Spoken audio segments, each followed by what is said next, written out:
जेकॾहिं साईं जे ज़िक्र खे शुरू कजे त ॾींहुं गुज़री वेंदो, ख़तमु कोन थींदो। साईं सां उन वक़्तु खां वक़्तु आहे 78 खां, जॾहिं स्कूल में स्टूडेंट हुआसीं। चंद ॻाल्हियूं हुन जूं ज़रूरु ज़िक्र कंदुसि, थोरी कुझु तरदीद आहे उहा बि कंदुसि। पहिरियां इहे त साईं जेको नियाणी जी तालीम जो सहरो खयो उहो 79 में खयो। प्लेटफॉर्म हो मेमण नौजवान संगत, ऐं मेमण नौजवान संगत चंद सालनि खां पोइ कुझु नागुज़री हालत जे करे क्लोज़ थी वई ऐं बेस पई शाह लतीफ़ एजुकेशन सोसाइटी जी। उन जी पहिरीं जेकी उन कमु कयो उहो हेल्थ जो हो। मेडिकल कैंप लॻाई, डॉक्टर नज़ीर जेको अॼु बि ज़िंदा आहे उन जे क्लिनिक ते उहा मेडिकल कैंप हुई, जंहिंमें पूरी मलिर बैराड़ी ऐं जना हॉस्पिटल जा डॉक्टर्स उनखे ॾिनो। ॿियो जेको असां इहे कमु कयो, नियाणियूं पढ़ायो, घर संवारियो, उन वक़्तु तव्हांखे ॿुधाईंदो हलां त मेमण ॻोठ में सिर्फ़ु हिकिड़ी उस्ताद बि हुई ऐं मैट्रिक ऐं इंटर पास हुई, साईं असदुल्ला जी पुफ़ी ऐं जमीला एडवोकेट जी पुफ़ी। ऐं उन वक़्तु ॿी का बि छोकिरी मैट्रिक पास कोन हुई। आन गोइंग चंद छोकिरियूं हुयूं। गर्ल्स सेकेंडरी स्कूल असांखे मिलियो हो 1960 खां पोइ, जेको सऊदाबाद जे मोड़ ते अमी ॾिसंदा हूंदा त मुराद मेमण सेकेंडरी स्कूल जे नाले सां मौजूदु आहे। उन वक़्तु जो सेक्रेटरी एजुकेशन बशीर मोरियाणी हो। साईं ऐं असांजो वफ़द जॾहिं बशीर मोरियाणी सां मिलियो त हुन चयो त तव्हांखे तालीम जी कहिड़ी ज़रूरत आहे। 1960-61 में अव्हांखे तालीम जे लाइ असां स्कूल ॾिनो आहे, स्कूल त बनियो पियो आहे।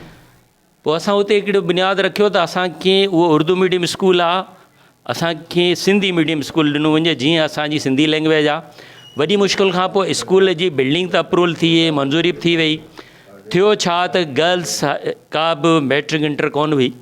पोइ साईं जो ताल्लुक़ु GSN सां हो ऐं असां हुन जा साथी हुआसीं। सॼी सथ मिली करे GSN जे दोस्तनि सां गॾिजी करे उन्हनि टीचर्स खे अपॉइंटमेंट करायो ऐं वाडेला बलोच उन वक़्तु सरगर्म में अमल हुई। यूनिसेफ जी गाॾी हलंदी हुई जेका नियाणियुनि जी तइलीम लाइ हिते टीचर्स पहुचाईंदी हुई। उहो DC उन वक़्तु इशफ़ाक़ मेमण जो किरदारु हो। इन तरीक़े सां गर्ल्स सेकेंडरी स्कूल जो वजूद अमल में आयो, पर हाणे उते पढ़ाइण जे लाइ टीचर कोन हुआ। अव्हांखे ॿुधाईंदो हलां त असां 1 बजे खां पोइ पंहिंजी ड्यूटियूं करे गर्ल्स स्कूल में 2 साल मुसलसिल पढ़ायोसीं, पर इहो मसइले जो हल कोन हो। साईं सोचियो त हिन जो हल छा कढिजे। शाह लतीफ़ कोचिंग सेंटर जो वजूद अमल में आयो, जंहिंमें साईं नज़ीर चना असां सां गॾु रहियो, मुख़्तलिफ़ दोस्त असां सां गॾु रहिया। 22 साल असां मुसलसिल पढ़ायो, जंहिंमें अॼु मेडिकल डॉक्टर बणिजी निकितियूं।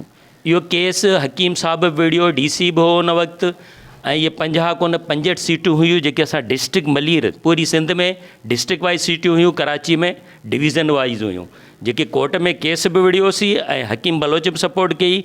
65 सीटियूं मिलियूं जिन ते इहे मेडिकल जूं स्टूडेंट अॼु डॉक्टर थी वेठियूं आहिनि।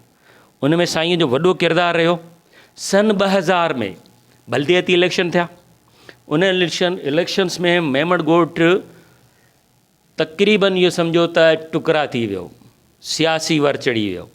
उन खां पोइ साईं चयो त अहिड़ो को प्लेटफॉर्म अमल में आणिजे जेको सभिनी खे गॾे, न सिर्फ़ु मेमण कम्यूनिटी पर ॿियनि बिरादरियुनि खे बि गॾे। अहिड़े नमूने सां सोशल एक्शन फोरम वजूद में आयो, जेको अॻियां हली सोशल डेवलपमेंट ऑर्गेनाइज़ेशन जी सूरत में अॼु बि मौजूदु आहे। त साईं जे किन ॻाल्हियुनि खे आउं ज़िक्र करियां, उन सां गुज़ारियल हिकु घड़ी यादि आहे, जेके लिखजनि त उन ते किताब लिखिजी वेंदा। आख़िर में सिर्फ़ु एतिरो चवंदो, शादलिती जे बेर्त सां ॿुड़ंदे ॿुड़नि खे हाथ का हथ विझनि, पसो लॼ लतीफ़ चए केॾी खे कखनि, टोणे कंदी कन त साण वञनि सीर में। महिरबानी।